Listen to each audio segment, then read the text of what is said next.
Hanno marciato in 1000 con striscioni e bandiere da Piazzale Roma fino a Palazzo Balbi, sede della Giunta regionale del Veneto. Una protesta pacifica, protagonisti i rappresentanti delle forze dell'ordine, polizia penitenziaria, vigili del fuoco e corpo forestale. Sono delusi dai tagli annunciati dal governo e sono arrivati da tutto il Veneto. Non siamo qui per noi siamo qui per far capire alla cittadinanza che quando avranno tutti i poliziotti di 60 anni, perché questo è il trend, già oggi l'età media sulle volenti è di 50 anni, ad avere problemi non saranno i poliziotti che lavorano in volante nonostante l'età avanzata, ad avere problemi saranno i cittadini che avranno un servizio di sicurezza assolutamente mediocre, scarso. Una legge ci ha definiti, perché prima se ne erano dimenticati che siamo dei lavoratori con un lavoro usurante, ci hanno definiti specifici, cioè con una particolarità di fronte a tutti gli altri lavoratori, non che con questo ci sia da aver più rispetto di noi, però devono cominciare a pensare che noi serviamo lo Stato e da sempre lo facciamo, anche oggi con una manifestazione assolutamente pacifica. Belluno, Venezia, Padova, Treviso, ogni provincia con le sue difficoltà e i suoi bisogni. La tutela del territorio e l'esercizio della sicurezza sul territorio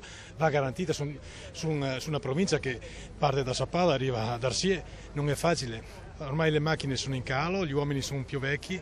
Un taglio indiscriminato di risorse non è concepibile assolutamente, la sicurezza è un diritto da parte dei cittadini, però noi rivendichiamo il diritto di avere strumenti e mezzi per garantire la sicurezza ai cittadini.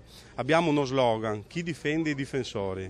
La polizia oggi non è difesa assolutamente da nessuno. Treviso di cosa ha bisogno in particolare? Uomini, mezzi e soprattutto di quelle risorse economiche che possono aiutarci a migliorare, ad avere più personale giovane, più personale che possa fare sicurezza per la cittadinanza e per Treviso.